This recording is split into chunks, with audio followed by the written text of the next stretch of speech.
Oke, udah dulu ya, udah malam, dadah. Oke, dadah. Uh, Sehat-sehat ya semuanya. Stay safe. Dadah, see you. Juga, see Dadah. you.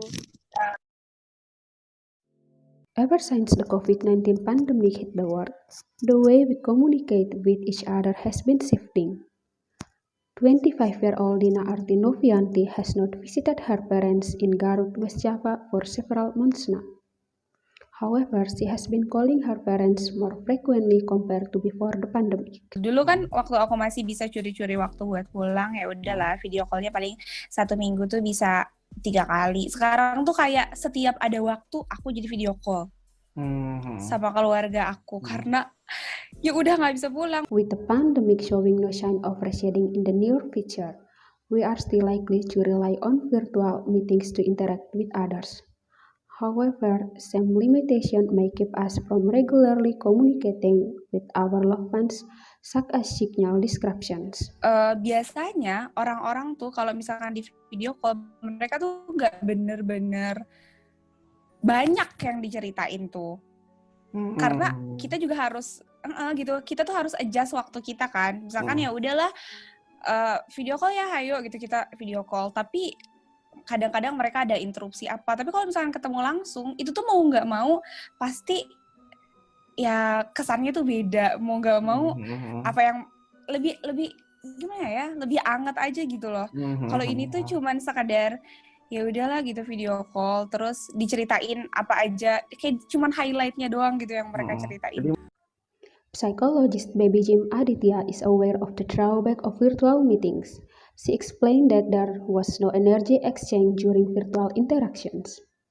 Karena dalam pertemuan virtual memang emosi berupa ekspresi terlihat, tapi rasanya kurang gitu ya. Dan dalam komunikasi kan kita tahu bahwa komunikasi itu bukan hanya verbal atau kata-kata. Non-verbal messages also play a role in our communication. These include hand gesture, expression, tempo, intonation, articulation, and accents. Kalau secara virtual mungkin ada yang terdistorsi ya dari semua tiga itu. Mungkin karena jarak ya, karena mungkin jaringan tidak begitu sempurna sehingga ekspresi itu tidak seluruhnya tertangkap misalnya, atau gesture nggak seluruhnya kelihatan kan. Virtual interaction might cause people to feel more lonely, but Baby said it is not so different from face-to-face interaction, where we can lonely too, despite being in the middle of crowd. Kita kumpul-kumpul sama teman kita di warung kopi, berenam, berdelapan, bersepuluh, tapi masing-masing sibuk sama handphonenya masing-masing. Kita sibuk sama yang jauh, instead of sibuk sama yang deket kita. Mbok bertegur sapa, lu tadi gimana? Gimana kerjaan lu? Gimana ini itu? Enggak tuh. So, kenapa kita mesti ketemu secara fisik dong? Capek-capek, macet-macet ya, kalau menurut Mbak Baby. Dan actually at the end kita merasa we are so lonely gitu, lonely in the crowd. COVID-19 has not only shifted ways of communicate but also our daily habits. Before the pandemic, Dea was a frequent coffee shop visitor. Persis di sebelah Plaza Senayan, jadi sebenarnya hampir tiap hari nongkrong.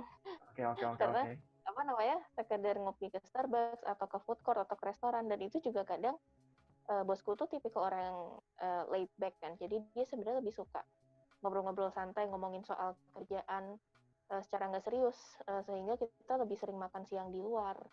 Jadi kalau seminggu bisa dikatakan 3-4 kali, ya hampir tiap hari. Dan tentunya selama pandemi itu berarti kultur makan-makan itu hilang gitu ya, Dea? Makan-makan di luar itu tentunya. Iya, benar-benar hilang. This change of culture has affected many coffee shops, including Relung Kopi in Tebet, South Jakarta.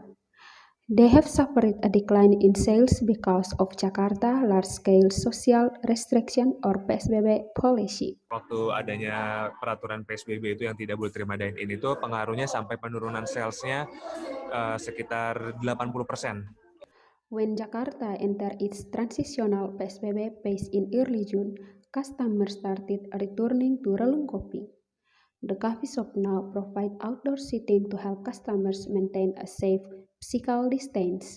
Kita tahu kan dengan adanya COVID ini lebih baik berinteraksi itu di ruangan terbuka. Nah, jadi kita kita juga rajin untuk promo kalau selain kita menerapkan protokol kesehatan, kita juga beberapa foto video kita unggah di media sosial Rulung Kopi. Kalau ini loh beberapa spot di Rulung Kopi yang banyak sirkulasi udaranya, yang banyak ruangan terbukanya, dan ruangannya spacious juga di indoor. Kita kasih lihat foto atau apa yang berjarak, jadi orang ngerasa mudah-mudahan merasa nyaman, tidak takut untuk datang ke Rulung Kopi, dan kita mastiin orang yang di Rulung Kopi itu harus memakai masker, kita pengecekan suhu tubuh, sanitizer.